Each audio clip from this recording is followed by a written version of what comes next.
Good morning, students. Welcome in the class 7th. As we all know that we are watching our video of first of subject math of first chapter geometrical constructions, जिसमें हम लोग आज अपने अगले भाग को देखेंगे, जिसमें आप लोग को देखना है बेटा हमारा प्रैक्टिस सेट 5 हो चुका है। प्रैक्टिस सेट 5 के प्रॉब्लम्स मैंने आप लोग को सॉल्व करके बताए हैं और ज़्यादा से ज़्यादा स्टूडेंट्स ने मुझे वो सॉल्व करके बताए हैं और मुझे खुशी है कि आप लोग इसी तरह से वीडियो देख रहे हैं। परंतु जो वीडियो नहीं देख रहे हैं वो लोग इसके पूर्व के पूरा वीडियो देखकर आपको अपना होमवर्क कंप्लीट करके मुझे सेंड करिए। ओके, अब चलते बेटा हमारे अगले पार्ट की तरफ, जो है congruence of segments. Congruence of segment यानी क्या, जिसे हम लोग हिंदी में कह सकते हैं बेटा रेखाखंडों की सर्वांग समता। यानी कि जैसे आप लोग को यहाँ पे दो एक्टिविटी दी गई है, एक पेपर का इसको फोल्ड करके इसका एक भाग और उसका दूसरा कोना, दूसरे कोने का भाग एक दूसरे को समांतर ही रहेगा, ये बात आप लोग को पता है। लेकिन एक्टिविटी 2 में आप लोग को दो सेगमेंट दिए बेटा, ए बी और एक है पी क्यू। अब जैसे आप लोग को पता है कि ए बी कुछ इसका अंतर कुछ होगा और पी क्यू का कुछ अंतर होगा, क्या इन दोनों सेगमेंट को हम लोग एक दूसरे को कॉन्ग्रुएंट कह सकते हैं? कॉन्ग्रुएंट का मतलब क्या होगा फिर? सर्वांग समता यानी होता क्या है? तो मैं आप लोग को बताना चाहूँगा बेटा कि सर्वांग समता यानी वो होता है कि जब ये पी क्यू और ए बी ये दोनों एक समान अंतर यदि आप लोग को दिखा रहे हैं तो इनको हम लोग एक दूसरे को कॉन्ग्रुएंट कहेंगे, सर्वांग सम कहेंगे। कब? जब इसका ए बी का जो अंतर होगा वही पी क्यू का होगा। तो क्या इसमें आप लोग को पूछा गया बेटा using the ruler measure the length of segment A B and segment P Q, यानी कि ये मापन पट्टी की सहायता से हम लोग को रेख ए बी और रेख पी क्यू का अंतर ज्ञात करना है बेटा, और वहाँ पे हम लोग को लिखना है। जैसे आप लोग को यहाँ पे स्केल रखने के बाद, ये स्केल का उपयोग करने के बाद यहाँ पे इसका अंतर ए बी का अंतर कितना दिख रहा है बेटा? ध्यान से देखिए, यह है बेटा 3.8, यानी कि हम लोग यहाँ पे लिख सकते हैं 3.8 सेंटीमीटर, यह है ए बी। और पी क्यू कितना है चेक करते हैं, देखिए पी क्यू है बेटा 4.2 सेंटीमीटर। इस तरह से हम लोगों ने ये दोनों का अंतर लिख लिया है किताब में। अब इसमें सवाल पूछा गया था कि are they of the same length, इन दोनों की लेंथ सेम है क्या? तो आप लोग बताइए इन दोनों की लेंथ सेम है क्या? नहीं ना, एक का है 3.8 और दूसरे का है 4.2 सेंटीमीटर। तो you can not pick up and place one segment over the other. मतलब इसका मतलब यह है कि ए बी का सेगमेंट जैसे कि तैसे उठाकर पी क्यू पर अगर रखें, है ना, जैसे कि दो लकड़ियां, एक समान आकार की दो लकड़ियां हम लोग एक दूसरे के ऊपर रखें तो वो क्या हो जाएंगी? सर्वांग सम। लेकिन ये दो ए बी और पी क्यू एक दूसरे के ऊपर रखें तो एक दूसरे से समांतर आ जाएंगी क्या? वो एक छोटी होगी और एक बड़ी होगी, तो ये क्या हो जाएंगी बेटा? ये दोनों लाइंस जो हैं ए बी और पी क्यू सेगमेंट जो हैं वो एक दूसरे को कॉन्ग्रुएंट नहीं है। Trace the segment A B along with the names of the points on the sheets of a transparent paper. Place this new segment on segment PQ. Verify that if point A is placed on point P, then B falls on Q. देखिए A B को थोड़ा बढ़ा कर इसको P Q के समांतर करिए बोला है, और यदि ए पी के ऊपर बैठ रहा है और बी पॉइंट जो है वो एकदम क्यू पॉइंट पर अगर बैठ रहा है तो इसका मतलब होगा it means that segment A B is congruent with segment P Q. मतलब यदि ए का पॉइंट ओवरलैप हो रहा है पी पर, बी का पॉइंट ओवरलैप हो रहा है क्यू पर, इस तरह से दोनों एक दूसरे को क्या हो जाएंगे? कॉन्ग्रुएंट हो जाएंगे। इसका मतलब ये होगा कि segment A B congruent with segment P Q as well as segment P Q is congruent with segment A B. मतलब इस जैसे हम लोगों ने यहाँ पे सीधा लिखा हुआ है वैसे हम लोग इसको आड़ा भी लिख सकते हैं, मतलब पी क्यू पहले और ए बी बाद में भी लिख सकते हैं। ये दोनों एक दूसरे के समांतर हैं। इसलिए देखिए यहाँ पे बताया गया है कि if segment A B congruent with segment P Q, it mean that segment P Q congruent segment A B.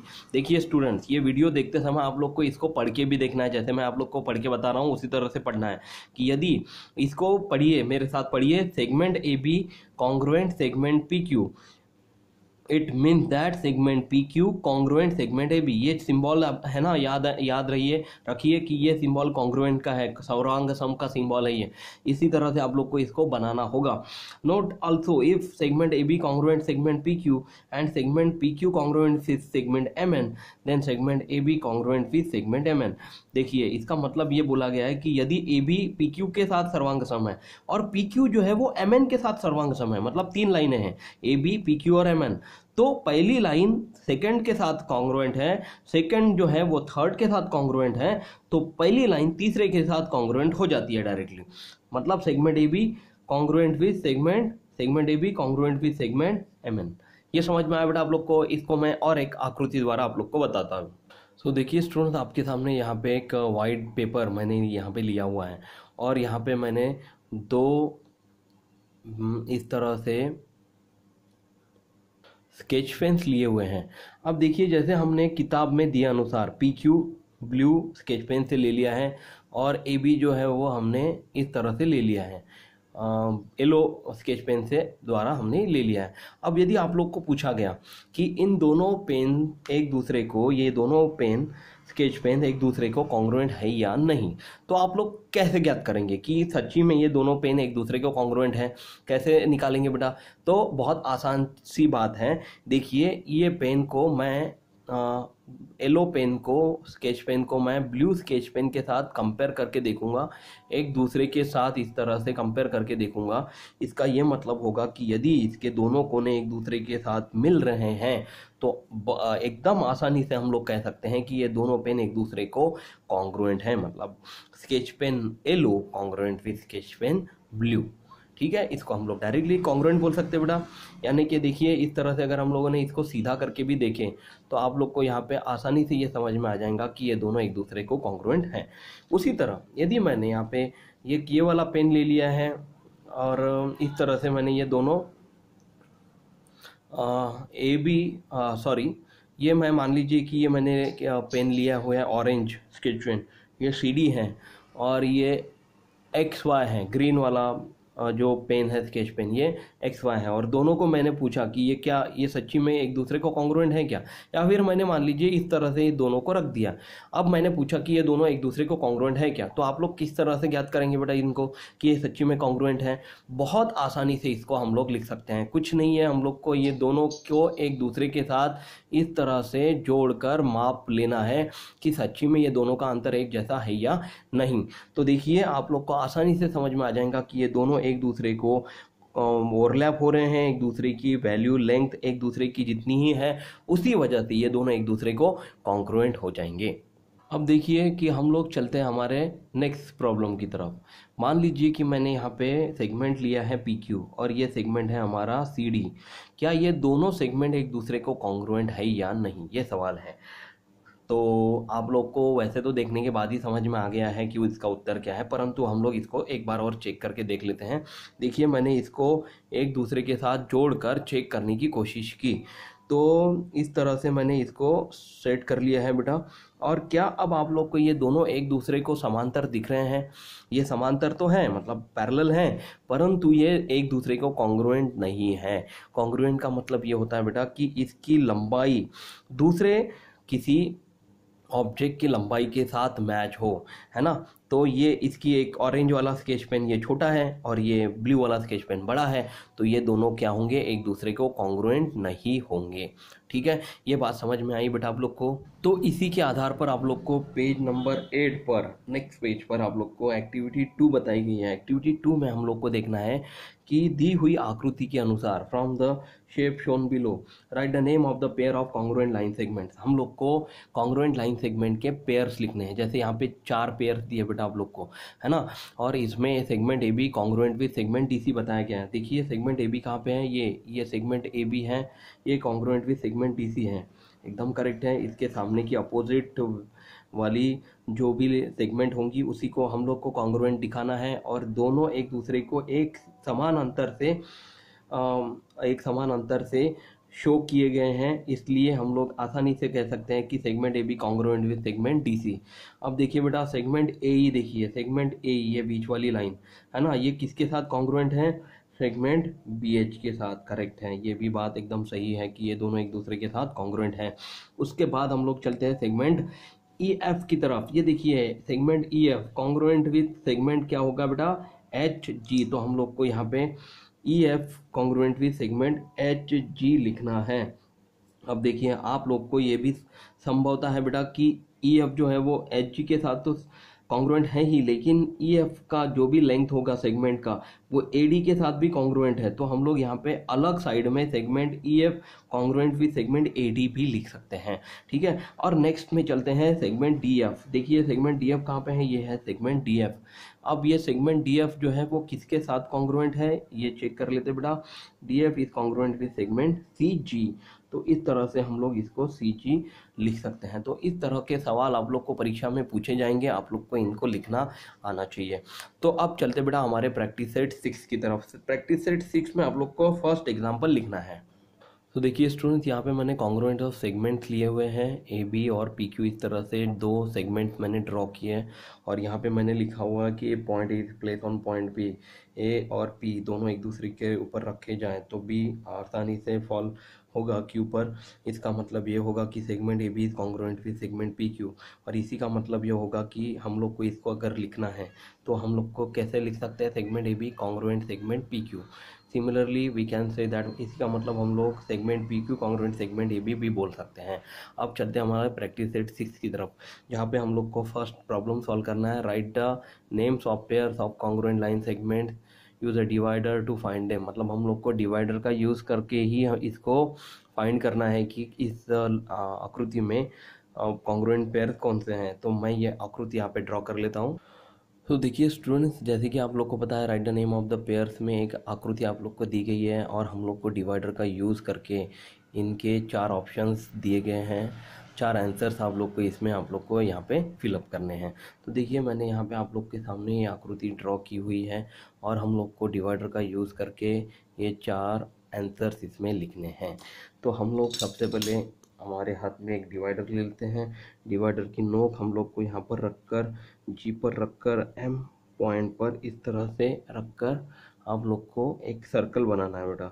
इस सर्कल में देखिए जितने भी पॉइंट्स और इंटरसेक्ट होंगे, है ना, वो क्या होंगे, जी एम के पैरेलल लाइंस में कंसीडर किए जाने वाले पॉइंट्स होंगे, ठीक है। मतलब जी एम के पैरेलल लाइंस कॉन्ग्रुएंट लाइन क्या होते हैं, ये हम लोग को इसमें हम लोग आसानी से इसको लिख सकते हैं।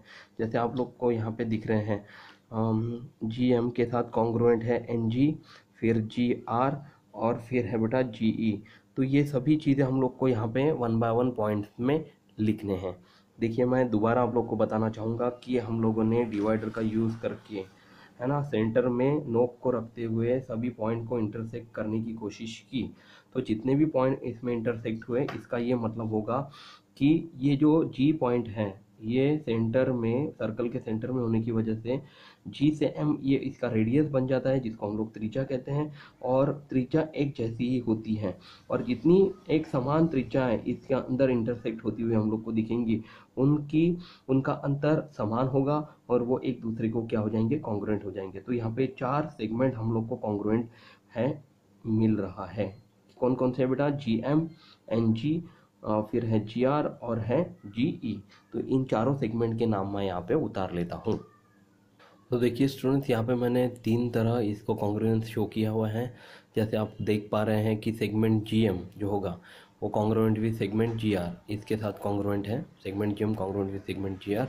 देन हमने देखा है कि segment N G congruent with segment G E, ये जी के साथ ये कॉन्ग्रुएंट है। और थर्ड में हम लोग ने लिखा हुआ है कि segment G R congruent with segment N G. अब बचा एक कॉन्ग्रुएंट पेयर, हम लोग इसमें से ढूंढ कर निकालने के लिए आप लोग को दोबारा डिवाइडर का ही यूज़ करना है। और डिवाइडर को जी पर रखते हुए मैं यहाँ पर बी पॉइंट तक इसको खींच लेता हूँ बेटा। और बी पॉइंट में खींच लेने के बाद इस तरह से इसको एक लेवल सेट करने के बाद इसको आप लोग को इस तरह से घुमाकर देख लेना है। अब इसको घुमाकर देख लेने के बाद इसको इस तरह से एक सर्कल बना लेंगे बेटा हम लोग। ये सर्कल बनने के बाद आप लोग देख रहे हैं कि सेगमेंट जीएम जो है वो किसके साथ कॉन्ग्रुएंट है, सेगमेंट जीसी के साथ, क्योंकि ये दोनों एक दूसरे को वाई लेंथ क्या हो रहे हैं, सिमिलरिटी शो कर रहे हैं, समांतरता हमको यहाँ पे दिखा रहे हैं। इसलिए हम लोग यहाँ पे लिख लेंगे कि segment G B is congruent with segment G C. तो इस तरह से आप लोग को ये आपको इसका उत्तर लिखना है। अब बचा बेटा जी डी। अब ये जो पेयर हैं इसको भी हम लोग एक बार चेक करके देख लेते हैं कि इसके साथ तो वैसे कोई जोड़ी तो बची है नहीं, परंतु इसको भी एक राउंड सर्कल बनाकर हम लोग इसको ड्रॉ करके देख लेते हैं कि क्या सच्ची में क्या इसके साथ कोई और पेयर आप लोग को कॉन्ग्रुएंट पेयर यहाँ पे दिख रही है क्या।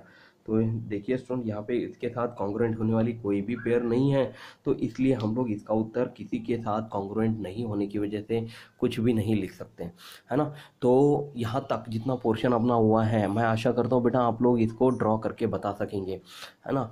तो एक होमवर्क मैं आप लोग को देना चाहूँगा, जो ये एक्टिविटी 2 यहाँ पे हमने की हुई है, इसका उत्तर as it is find out करके आप लोग को मुझे फ़ोटो लेकर कॉपी में लिखकर भेजना है, ठीक है। उसके बाद हम लोग प्रैक्टिस सेट 6 स्टार्ट करेंगे, और जहाँ तक कि मैंने आज ये वीडियो में बताया हुआ है वैसे की वैसे आप लोग को अपनी कॉपी में उतार कर फ़ोटो खींचकर मुझे पर्सनली व्हाट्सएप पर सेंड करना है। तब तक खुश रहिए, हंसते रहिए, मुस्कुराते रहिए। Thank you class, take care, bye.